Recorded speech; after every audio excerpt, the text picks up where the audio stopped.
Good morning and wake up, your exam is today and I am here back with a 30-minute very quick revision of all the important questions. So if you watch this video, definitely it will be helpful for you to pass the exam, and if you want to revise some important questions, definitely you should watch this video till the end. Now let us start. We do not have any time to waste. So first question that I am going to suggest is that state and explains Coulomb's law in electrostatics, Coulomb's law in vector form. Both are super important. Any one of them will be coming.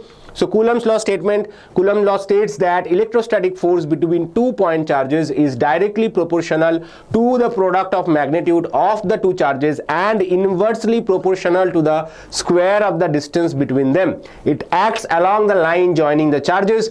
Mathematically, the vector form is F21 is equal to 1 by 4 pi epsilon naught Q1 Q2 by R square into R21. You have to mention what is F21, what is Q1 Q2, what is epsilon naught, what is R, what is R1 to cap.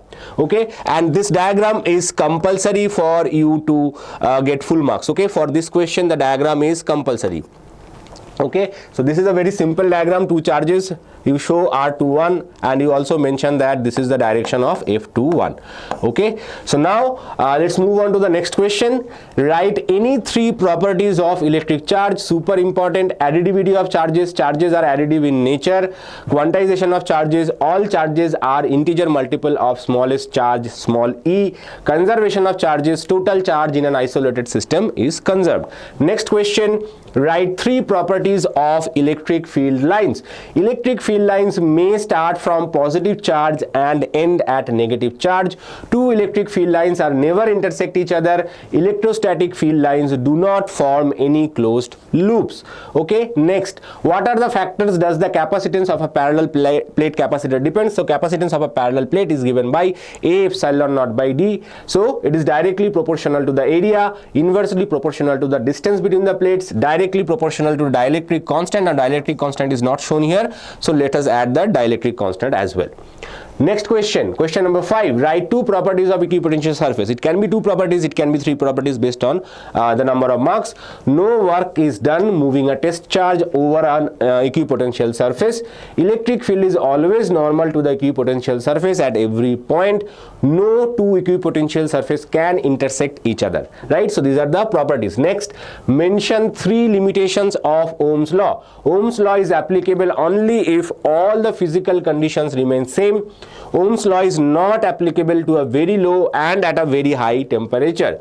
Ohm's law is not applicable to non-ohmic devices like semiconductors, devices, discharge tube, etc. Next, name the two factors on which the resistivity of a wire depends. So resistivity does not depend on length, does not depend on area, it depends on material of the wire and temperature of the wire. Okay, next, what is Lorentz force? Write expression and explain the terms. So force acting on a moving charge particle in the presence of electric and magnetic field is called Lorentz force. F is equal to Q into E and Q into V cross B. Q is charge, E is electric field, V is velocity of the particle, and B is magnetic field. So you have to write the expression as well, and in the vector form only. Do not write scalar form, then you will not get marks. Next, how can a galvanometer be converted into voltmeter? Explain with diagram. So this kind of questions, galvanometer to voltmeter, galvanometer to ammeter, both questions are important. A voltmeter should have a very high resistance as it is connected in parallel in the circuit. A galvanometer is converted into a voltmeter by connecting a suitable high resistance in series with it. This way the overall resistance of the voltmeter remains high and the voltage expression is V is equal to G plus R into I. You have to mention this expression as well. The diagram also, you have to draw the diagram where you have to show that the resistance is connected in series with the galvanometer. Okay, and this is the voltage that you are measuring. Next is how can a galvanometer be converted into an ammeter? Explain with the diagram.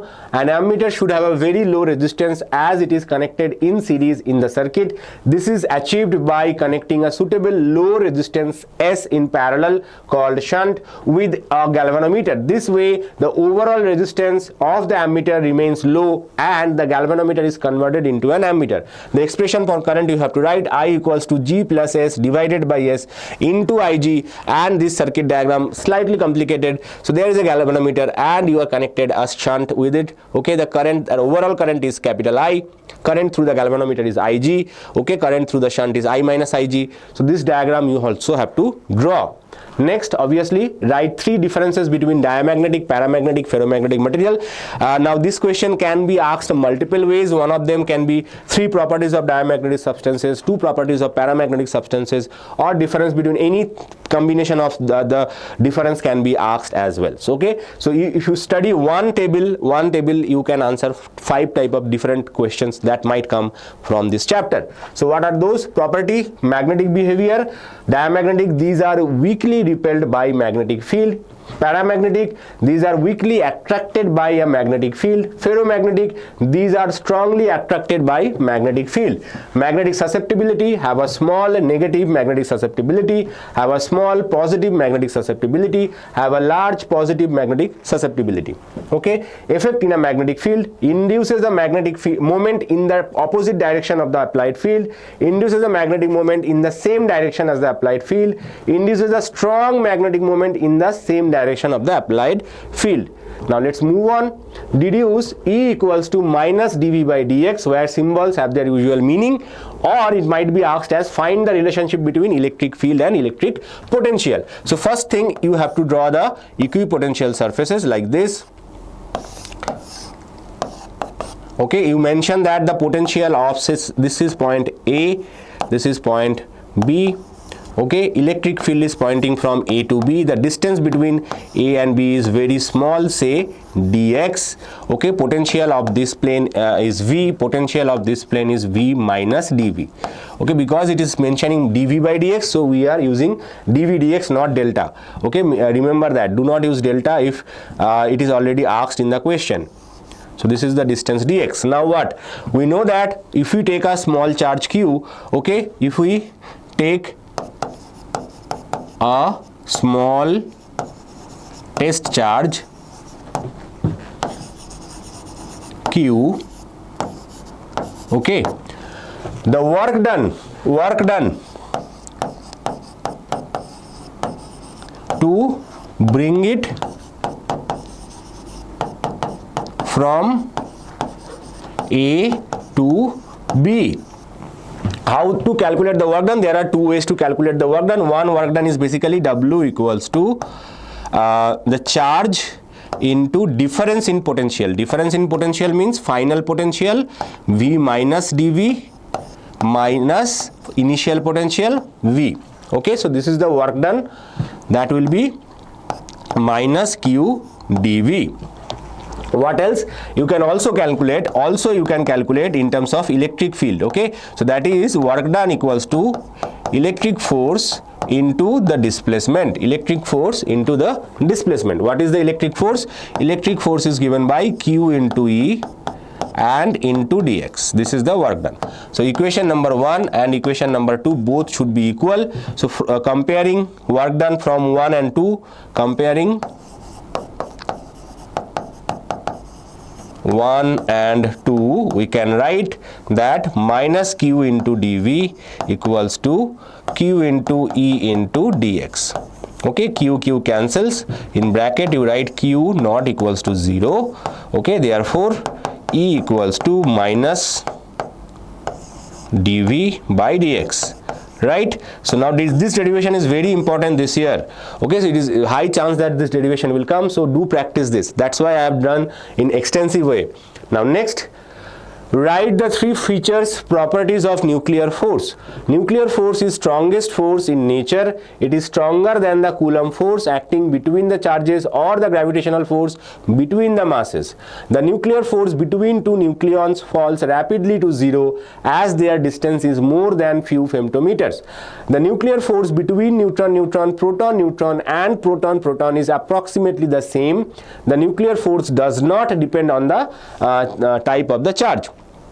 Okay, so nuclear force is charge independent, nuclear force is the short range force, nuclear force is the strongest force. These are the basic properties. If you don't remember all these explanation, write the basics of this. Okay, nuclear force is the strongest force in nature, nuclear force is a short range force, and nuclear force is charge independent. Next, give Einstein's explanation of photoelectric effect and write Einstein's photoelectric equation. Einstein suggested that each photon of light has energy proportional to its frequency nu, given by E equals to h nu, where h is Planck's constant. When light shines on a metal surface, photons transfer their energy to electrons in the metal. Next, any energy from the photon exceeding the work function becomes the kinetic energy of the ejected electron. Now let's move on to the next question. What are intrinsic and extrinsic semiconductor? Difference between intrinsic and extrinsic, both is possible. So pure semiconductors are called intrinsic semiconductors. The presence of charge carriers, electrons and holes is an intrinsic property of the material, and these are obtained as a result of thermal excitation. Extrinsic semiconductor, the number of charge carriers can be changed by doping of a suitable impurity. In pure semiconductors, such semiconductors are known as extrinsic semiconductors. There are two types of N-type and P-type semiconductor. Okay, now this is obviously very suggested topic. I am not discussing all the questions. Obviously this is a last minute revision, so as you know, this is just for your revision, so that you, if these questions come, obviously most of them will come, not all, but yes. So state and Gauss's law in electrostatics. Explain the expression for the electric field at a point due to an infinitely long uniformly charged straight wire using Gauss's law. So Gauss's law is very important. So what is Gauss's law? Statement says that the total charge enclosed in a closed surface, the total flux coming out of the closed surface is equal to charge enclosed divided by epsilon naught, or total charge enclosed times 1 by epsilon naught. So from Gauss's law, flux is equals to Q enclosed by epsilon naught. Okay, you have to write the statement. Okay, now next we are doing this, and my expectation is this derivation will be coming this year. Okay, or derivation at least from this chapter I am expecting to come. Obviously I can be wrong, but last minute revision, only very suggested topic, so that's why we are doing it. Okay, so now here we have an infinitely long charged wire, and we have to consider a cylinder of length L and radius R, because we are trying to find electric field at a distance R from the wire. Okay, first you define the point P at a distance R. Now you have to mention, let us construct a Gaussian surface of length L and radius R. Okay, now the line charge density of the wire is given as lambda. Then what is the total charge enclosed from here to here? The total charge enclosed here is given by Q enclosed equals to the length of the cylinder, that is L, times the line charge density. So this is the charge enclosed. So from Gauss's law,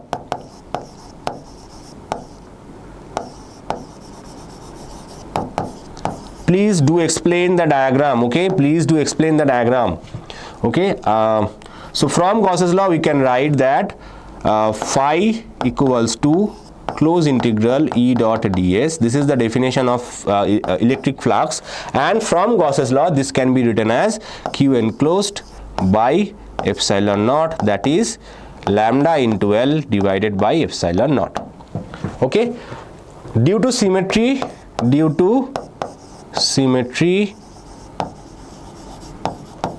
E is constant over the curved surface.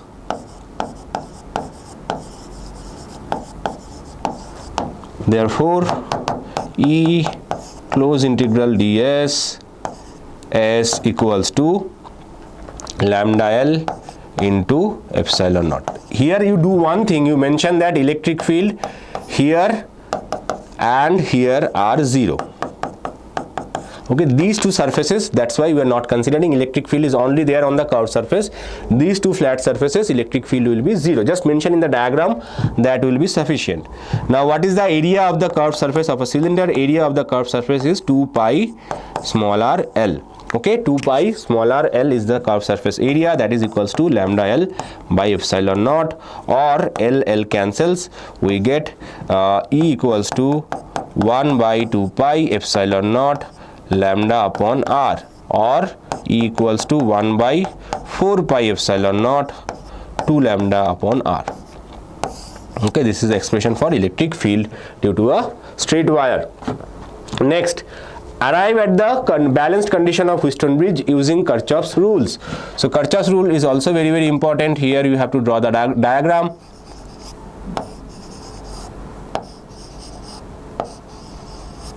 So here we have galvanometer. Okay, here you have the battery. This is P, this is Q, this is R, this is S.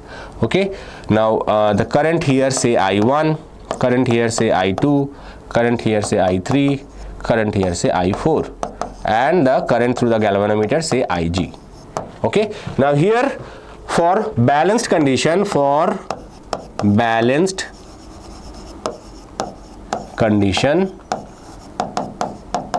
what we can write? That Ig equals to 0. So if Ig equals to 0, we can say therefore I1 must be equals to I2 and I3 must be equals to I4. Right? There is no current passing here, so I1 I1 equals to I3 in this case. Sorry. I1 equals to I3 and I2 equals to I4. So I1 and I3 must be same, I2 and I4 must be same. Okay, now you have to name the circuit A, B, C, D. Now we apply Kirchhoff's voltage law in ABDA. Okay, applying KVL at ABDA. Okay, ABDA means closed loop. ABDA, this should be the direction as well. Now when we are going from A to B, what is the current? Current is I1. Are we going in the direction? Yes, we are going in the direction. What is the current? I1. What is the resistance? P. So I1 into P or PI1. Now here we are going in the direction of the current, but Ig equals to 0, so we can write 0 over here, plus now from D to A, when we are going from D to A, we are going in the opposite direction, so I2 into R. So it will be I2 into R, and no battery is connected, so it will be 0. So we can write PI1 equals to R minus, wrong thing I have done. Here it will be minus, why minus? Because we are going in the opposite direction of the current while traveling from D to A. So it will be RI2. Okay, now if you put the value of no need to put right now, P by R equals to I2 by I1. Okay, P by R equals to I2 by I1. Now if you apply the same loop, same KCL in the loop BCDB, okay, applying KVL at BCDB, what we get? I3Q, okay, minus I4S plus 0 equals to 0. Okay, this plus 0 is very important to write. Do not ignore it. Now what is I3? I3 is equal to I1, so I1Q minus what is I4? I4 equals to I2, I2S equals to 0, or I1Q equals to I2S, or Q upon S equals to I2 by I1. Now if you see that I2 by I1 equals to P by R, so both values should be same. So comparing 1 and 2, again name them. Comparing 1 and 2, P by R equals to Q by S, or reorganize them, you get P upon Q equals to R upon S. This is the condition for balanced of Wheatstone bridge. Now let's move on. Derive the expression for magnetic field at a point on the axis of a circular loop. This is also very, very important. So here we have a circular loop. Okay, you can do it multiple ways. I am doing the shortcut possible way. So first you have to take a small portion, okay, of DL, and remember that the radius of the loop will be given R. Again, explaining the diagram is very, very important. You are trying to find the magnetic field at a distance P, which is at a distance X from the center. Now join these two lines. Now what is this distance? This distance is important. This will be square root of r square plus x square, or you can write this as r square plus x square to the power half, right? That is also correct. Again, applying Pythagoras theorem. Now the direction of current element, suppose this is the element which is carrying current, okay, current carrying I, the direction will be in this direction, tangential, okay. So if this is the loop, this will be the direction, this is the direction, this is the point where we are trying to find along the axis. Okay, so this angle will be 90 degrees. Remember that this angle will be 90 degrees. Generally in the Biot-Savart's law we write dB equals to I dl sine theta, that theta equals to 90 degree over here. Okay, this theta equals to 90 degrees. This angle is not theta, this angle is phi. All text, all the suggestion books, they generally use theta for this and theta for this, and it will be huge confusion. Do not do that. Write phi for this angle. This derivation is 99% guaranteed that this will come. Okay, 1% guarantee is not there obviously, but there is a very high chance this derivation will come in your year. Okay, so phi is this angle, and you also have to mention this angle is also phi. Now here you have to write one thing, due to the symmetry of the loop, due to the symmetry of the loop, the y components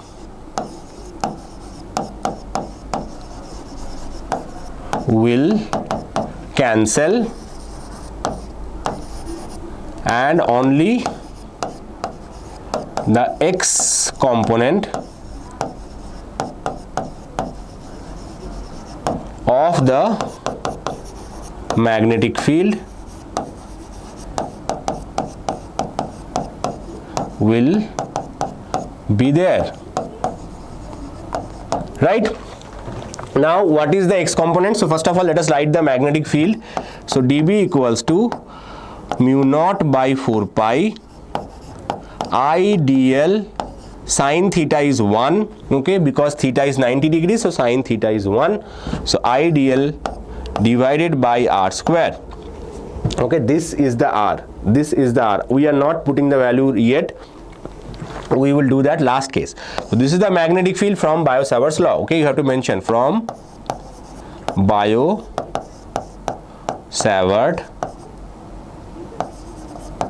law. Okay, now what? So dBx is there. dBx, only x component is present, y component is not present. So dBx equals to dB cos phi. Why? Cos phi, this angle is phi, this angle is phi, means this angle will also be phi. So this will be your x component.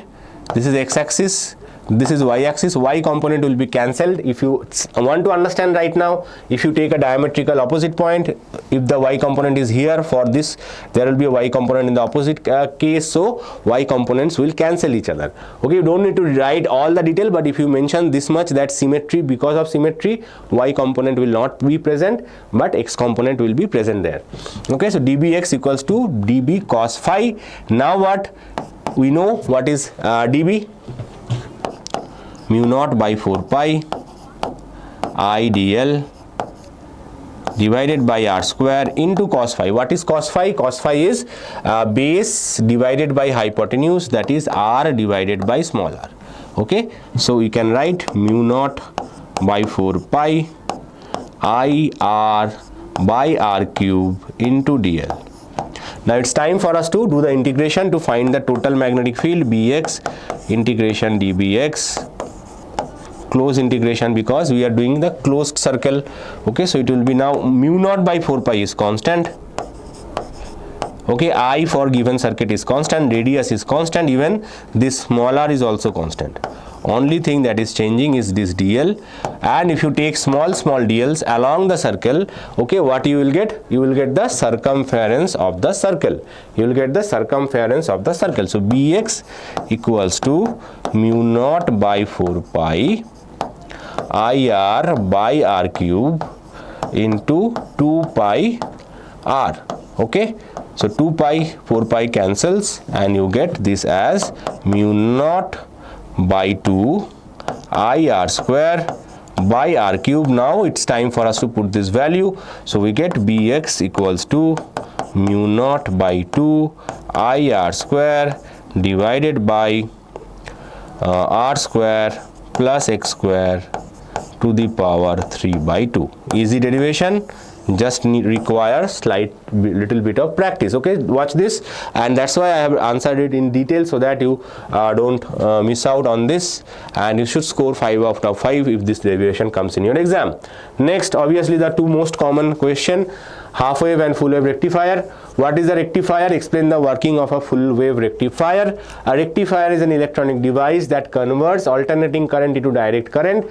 Positive half cycle of the AC input. During the positive half cycle of the AC input, the upper half of the transformer secondary winding becomes positive. Diode D1 becomes forward biased and conducts, allowing the current to flow through the load resistor. Diode D2 is reverse biased and does not conduct. Now here the circuit diagram, just have a look at it. The circuit diagram requires you to draw these transformers. Here we have a transformer, here we have a center tap, here we have diode number 1, here we have diode number 2. Okay, both diodes are here, so do not forget to draw 2 diodes if it is a full wave rectifier. Okay, similarly here you have this is a center tap, this is called center tap, this end is grounded, this end is grounded. Okay, and here we have the load resistance is connected to the diode. So this diagram is very, very important. You have to practice it, because if this coming in your exam, how do you will draw it if you have not practiced, right? Next is during the first half cycle this diode conducts, during the second half cycle diode D2 conducts. Okay, so this is positive for first half cycle, this is positive for second half cycle. Okay, during the negative half cycle of the AC input voltage, the lower half of the transformer secondary winding becomes positive. Diode D2 becomes forward biased and conducts, while diode D1 is reverse biased and does not conduct. Current again flows through the load resistor RL in the same direction as during the positive half cycle. So this is the positive negative half cycle diagram, and this is the rectification of the diode. Okay, one is sufficient as long as you mention which curve is due to which diode. Okay, one input diagram is sufficient. You do not need to draw 2 different input diagrams. Next, what is a half wave rectifier? Explain the working of a half wave rectifier using a neat circuit diagram. Also draw the input output waveforms corresponding to it. A half wave rectifier is an electronic circuit that converts alternating current AC into direct current by allowing current to flow only during one half cycle of the AC input signal. The other half cycle is blocked, so only half of the AC wave is used. Now here in the half wave, obviously circuit diagram is much easier. Only one diode is there. Okay, only one diode is there, and transformer is there, and directly the resistance is connected through the diode, and it is directly connected back to the transformer. Okay, during the positive half cycle of the AC input, the P side, so writing is difficult for half wave. Okay, writing is easy for full wave, but diagram is easy for half wave, diagram is difficult for full wave. During the positive half cycle of the AC input, the P side of the diode is positive. With respect to the N side, the diode becomes forward biased and conducts current. The current flows through the load resistor RL in one direction, and the voltage across the load is positive. During the negative half cycle of the AC input, the P side of the diode becomes negative with the respect to N side. The diode is reverse biased and does not conduct. No current flows through the load resistor RL, and the output voltage is 0 during this half cycle. So this is the diagram for half wave. Obviously this diagram is easier. One input wave, one output wave, that's it. So this is the end of today's 30-minute revision session. I hope that will help you in your exam, and don't forget to mention in the comment comment once your exam is over how the paper was and how much questions did you get common from all my lectures, right? I will see you in the paper discussion, and also there is a live at 6 a.m. sorry, I forgot to mention, 6 a.m. I'll be coming live and take a few more questions, so do attend this lecture if you are still wanting more from me. Okay, see you then, and then bye.